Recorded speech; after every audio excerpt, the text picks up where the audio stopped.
So ngayong umaga, pinalad tayong makasama ang isang pinunong hindi lamang naglilingkod, kundi tunay na nagtataguyod ng mga prinsipyo ng kalayaan, katarungan at pagkakapantay-pantay.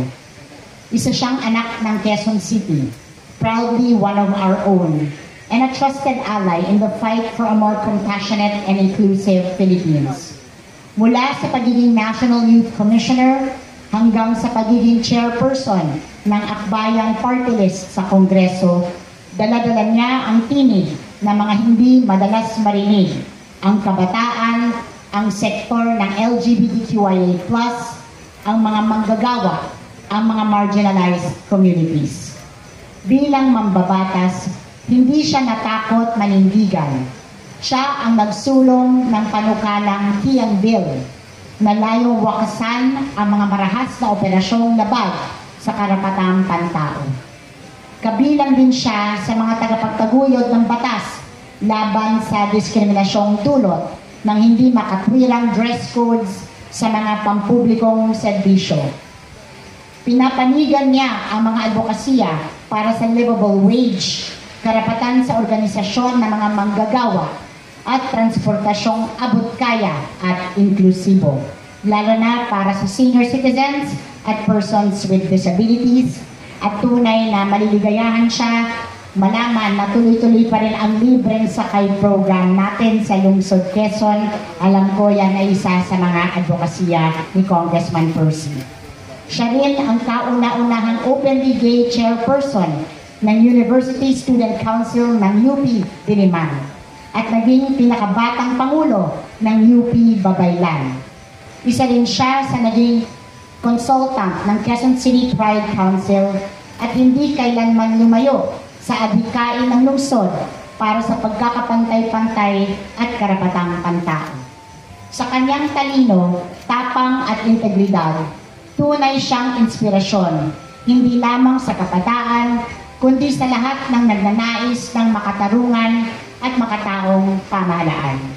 Mga Q-citizens, mga kaibigan, at mga tagapagsulong ng kalayaan at pantay-pantay na karapatang pantao, ang ating panauhing pandangal ay aking taus-pusong pinapakilala sa inyo ang kagalang-galang na Congressman kinatawan ng Akbayang Party List, at sa muli, sa 20th Congress ay magbabalik muli siya bilang second nominee ng Akbayang Party List. Ang una, syempre, ay si kagalang-galang na Congressman Shell Jokno, at ang number 1 party list sa buong Pilipinas. Walang iba kundi ang Akbayang Party List, and we are so happy and grateful that he is here with us, one with us in our celebration of our Independence Day. Let us all welcome with a resounding round of applause, Congressman Percival Percy Sendanya. Isang mapagpalayang araw po. Ako pa rin po ang inyong co-mother, Percy Sendanya ng Akbayan Party List. Isang certified Q-citizen. Para po sa mga taga dito sa Quezon City Hall, ang tanong po, na-miss niyo po ba ako? Ayan. Ako po yung taga Corunali na nagsusolji 101 every Friday sa 6th floor conference ng GAD. Alam niyo po ba ang Corunali? Yan. Hindi po tayo dito magiging malaya kung hindi natin alam ang Corunali. Ang ibig sabihin po ng Corunali ay Brooklyn Heights, also known as KNL. Alam ni Marge ito. Ako po yung palagi nagtatanong sa inyo every Friday para dun sa ating maraming sessions on sensitization. Kailan na yung first time na minsan crush, minsan kiss, minsan hug, o kailan ka unang umibig? Isa pong karangalan ang binigay sa atin na ating minamahal na ina ng Lungsod Quezon, Mayor Joy Belmonte, para maging inyong tagapagsalita sa 127th Independence Day celebration na minamahal nating lungsod.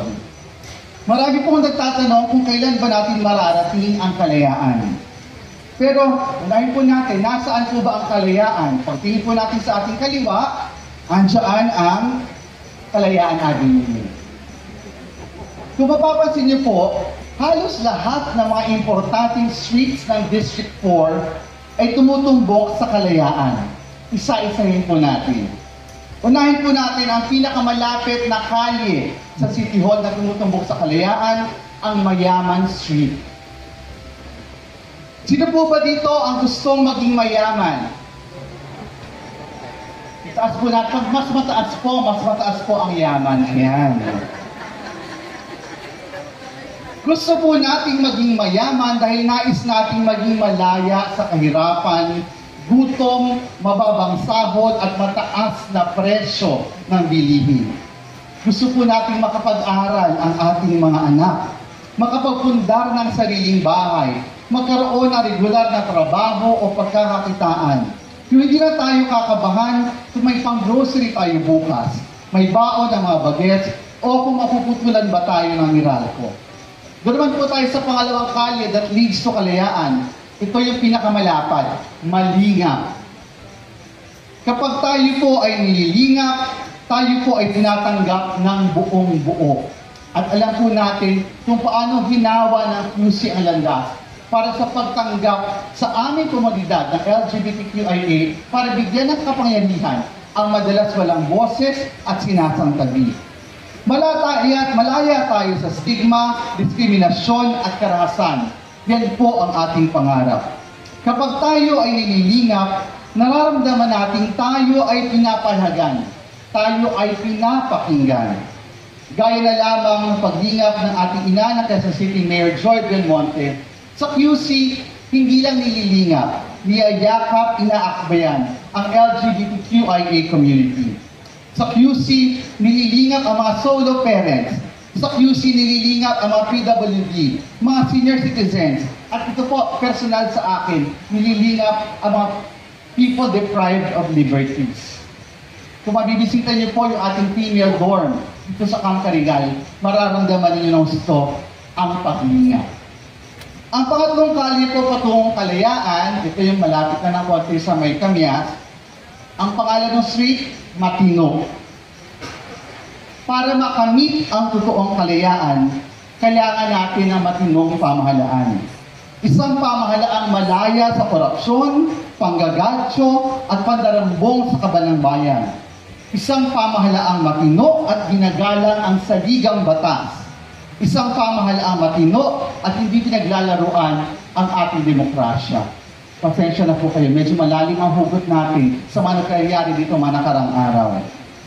Mayaman, malingap, matino. Ilan lang po ito sa mga daan papuntang Kalayaan. Pero napansin niyo po ba, hindi nakatumbok sa Kalayaan Avenue ang Maginoo Street. Ibig sabihin, hindi poging jowa ang sagot sa lahat ng ito. Mas scary po ang mayaman, malingap, at matino. Sa dulo po, maraming daan papuntang Kalayaan. Sa araw-araw na ating buhay, tayo ay naglalakad. Yung iba tumatakbo, hinahabol ang kalayaan.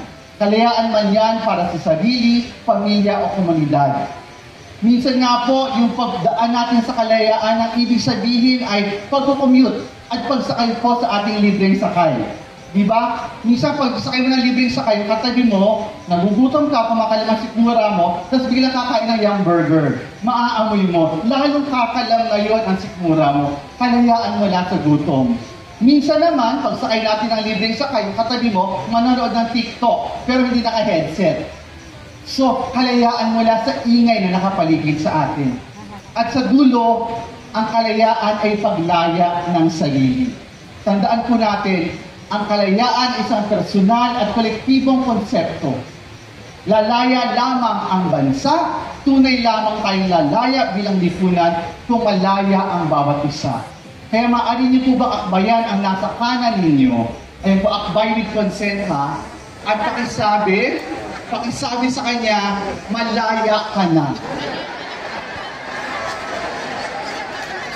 At dun po naman sa kaliwa. Kaliwa naman po, pakisabi po sa inyong nasa kaliwa. Sabihin po natin sa kanya, pagsikapan natin ang kalayaan. And by the way po, hindi man tumutumbok ang masikap sa kalayaan, ang pagsisikap para sa isang lipunang kumakalinga sa bawat isa. Ito po ang ating pang-araw-araw na laban. Ang tunay na kalayaan ay pagtanggap at pagmamahal. Dahil pagmahal mo, akbayan mo. Mabuhay po kayo lahat. Sa kanyang palad, nag-alay na kanda't dilag.